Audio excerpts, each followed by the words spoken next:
I did not make an assassination threat to the president. Sila lang nagsasabi niyan. Sila lang nagsasabi may assassination. Sila nagsasabi may assassin, may gunman. Mexico GDP. Did not say that. Huwag ka mag-alala, ma'am, sa security ko. Kasi may kinausap na ako na tao. Sinabi ko sa kanya, kapag pinatay ako, patayin mo si BBM, si Lisa Araneta, at si Martin Romualdez. No joke. No joke. Nagbilin na ako, ma'am. Pag namatay ako, sabi ko, huwag ka tumigil ha. Hanggang hindi mo mapatay sila. And then he said yes.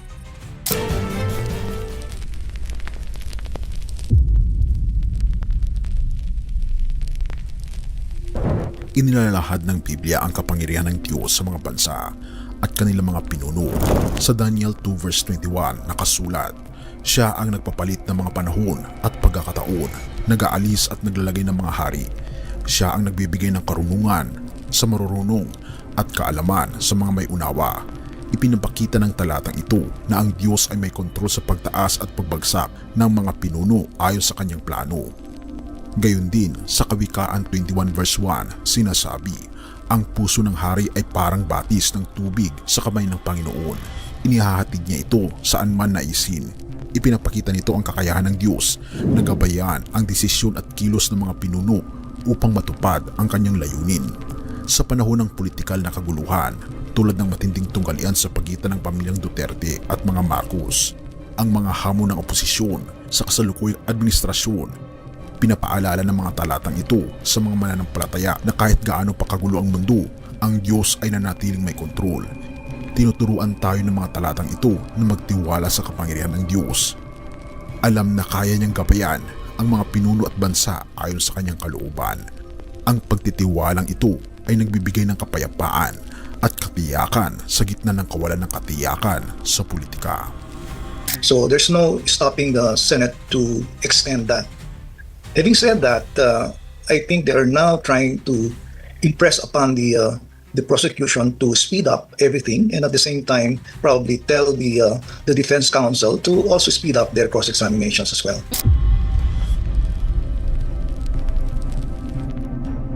Hindi tinatago ng Biblia ang katotohanan ng mga giyera at alitan. Sa Matthew 24 verse 6 to 7, malinaw na inilalarawan ang mga palatandaan ng mga huling araw. Makakarinig kayo ng mga digmaan at mga lingaw-ngaw ng mga digmaan, ngunit huwag kayong mababahala. Ang mga bagay na ito ay dapat mangyari, ngunit hindi pa ito ang wakas. Magtitindig ang bansa laban sa bansa at ang kaharian laban sa kaharian. Magkakaroon ng mga tagutom at mga lindol sa iba't ibang dako. Ang talatang ito ay nagsasabing hindi maiiwasan ang mga alitan at sakuna at hinihimok ang mga mananampalataya na manatiling matatag at hindi mababahala. Si Santiago sa kanyang sulat ay tumutukoy sa mga ugat ng alitan. Sa Santiago 4 verse 1 to 2, tinanong niya, ano ang sanhi ng inyong mga pag-aaway at paglalaban? Hindi ba't ang mga iyon ay mula sa inyong mga pagnanasa na naglalaban-laban sa inyong kalooban? Nagnanasa kayo, ngunit hindi ninyo makamtan ang inyong ninanais, kaya't kayo pumapatay. Nag-iimbot kayo, ngunit hindi kayo makamtan ang inyong hangarin, kaya't kayo nagkakagalit at nag-aaway. Dito tinutukoy ni Santiago ang mga pagnanasa ng tao bilang sanhi ng alitan. Ang pananaw na ito ay hamon sa mga mananampalataya na suriin ang kanilang sarili at tugunan ang mga loobang labanan na nagdudulot ng labas na alitan, tulad ng mga ambisyon at pagnanasa na nagiging sanhi ng mga politikal na tunggalian sa Pilipinas. This country is going to hell because we are led by a person who doesn't know how to be a president and who is a liar. Alam nyo anong pruweba ko na sinungaling siya? Ninyong lahat. Martin Romualdez, Lisa Marcos, Bongbong Marcos. Ang katibayan ng grave threats at katibayan ng ilan pang mga salitang sinabi di umano ni VP Sara Duterte. At yung mga nakikita... Alright. Nakakabahala ang mga pahayag na narinig natin nitong mga nakarang araw. Nandyan ang walang pakundangang pagmumura at ang pagbabanta ng planong ipapatay ang ilan sa atin. Kung ganun na lang kadali ang pagplano sa pagpatay ng isang presidente, paano pa kaya ang mga pangkaraniwan na mamamayan? Yung ganyang kriminal na pagtatangka ay hindi dapat pinapalampas. Yan ay aking papalagan. Huwag ka mag-alala, ma'am, sa security ko. Kasi may kinausap na ako na tao. Sinabi ko sa kanya, kapag pinatay ako, patayin mo si BBM, si Lisa Araneta, at si Martin Romualdez. No joke, no joke. Nagbilin na ako, ma'am. Pag namatay ako, sabi ko, huwag ka tumigil hanggang hindi mo mapatay sila. And then he said yes.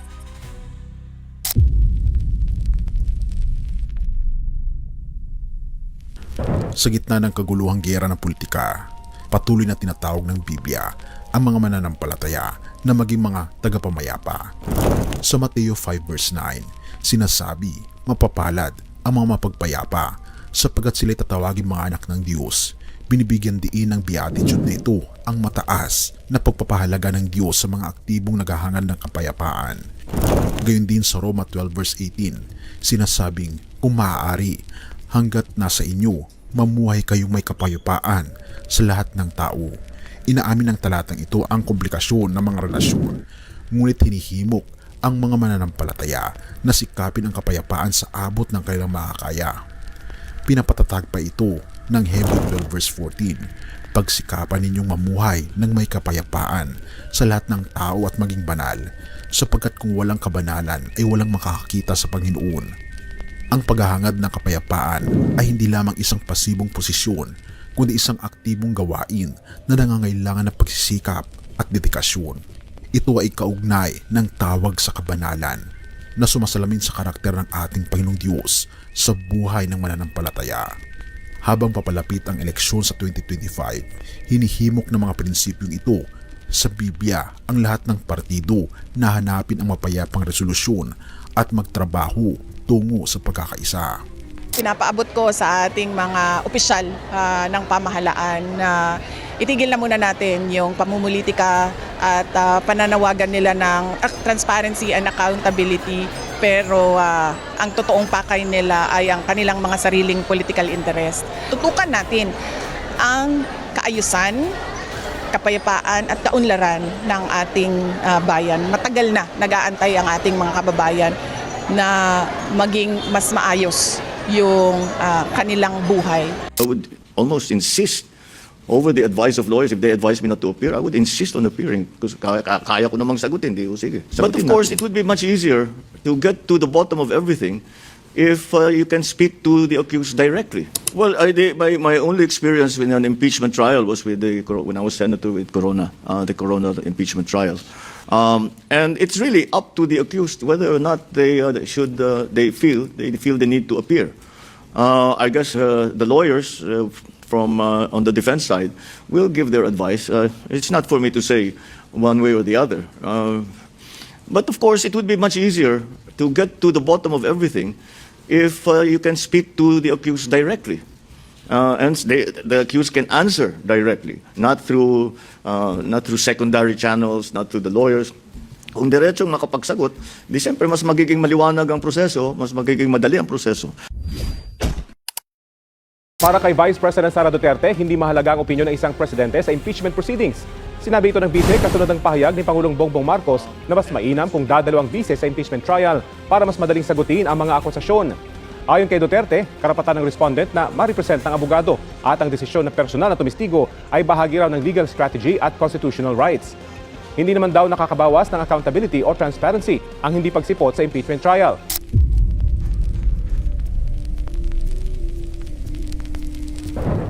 Ang pananaw ng Biblia tungkol sa isang makatarungang mundo ay lubhang kaiba sa mga kawalang katarungan na madalas makita sa mga politikal na alitan. Sinasabi ng awit 82 verse 3-4, ibigin ninyo ang nararapat sa may hina at sa mga ulila. Ipagtanggol ninyo ang mga api at mga dukha. Iligtas ninyo ang mga mahihina at mga nangangailangan. Iligtas ninyo sila mula sa kamay ng mga masama. Ang mga talatang ito ay nagbibigay diin sa kahalagahan ng katarungan at responsibilidad ng mga mananampalataya na ipagtanggol ang mga mahihina at api. Ang Isaiah 2 verse 4 ay naglalarawan ng isang propetikong larawan ng hinaharap kung saan maghahari ang katarungan ng ating Panginoong Diyos. Siya ang hahatol sa mga bansa at magpapasya tungkol sa maraming bayan. Papandayan nila ang kanilang mga tabak upang maging mga sudsud at ang kanilang mga sibat upang maging mga karit. Hindi na magtataas ng tabak ang bansa laban sa bansa, ni mag-aaral pa ng digmaan. Ang pangitain ng kapayapaan at pagbabago ay nagsisilbing isang pag-asang paalala na ang plano ng Diyos ay magkakasundo at pagkakaisa, kung saan ang mga sandata ng digmaan ay gagamitin para sa mapayapang layunin. Sa gitna ng politikal na alitan sa Pilipinas, tinatawag ng mga talatang ito ang mga lider at mamamayan na bigyang prioridad ang katarungan at katwiran. Naniniwala po si dating Supreme Court Associate Justice Adolfo Ascuna na napatunayan na ng prosecution na malinaw po ang criminal intent sa likod po ng pagbabanta ni Vice President Sara Duterte laban kina Pangulong Bongbong Marcos Jr. Matapos masuri ang mga dokumento, matapos matimbang lahat ng ebidensya, ang prosekusyon ay naniniwala at naninindigan. Isa lamang ang maliwanag na konklusyon. Ang tiwalang ipinagkaloob ay nilabag. Ang kapangyarihang ipinahiram ay inabuso. At ang konstitusyon mismo ang humihingi ng pananagutan. Amid the clarity of the mandate of the Constitution, political noise continues. Political squabbles continues. Political division continues. Please, let me conclude. Salus populi est suprema lex. The welfare of the people is the supreme law.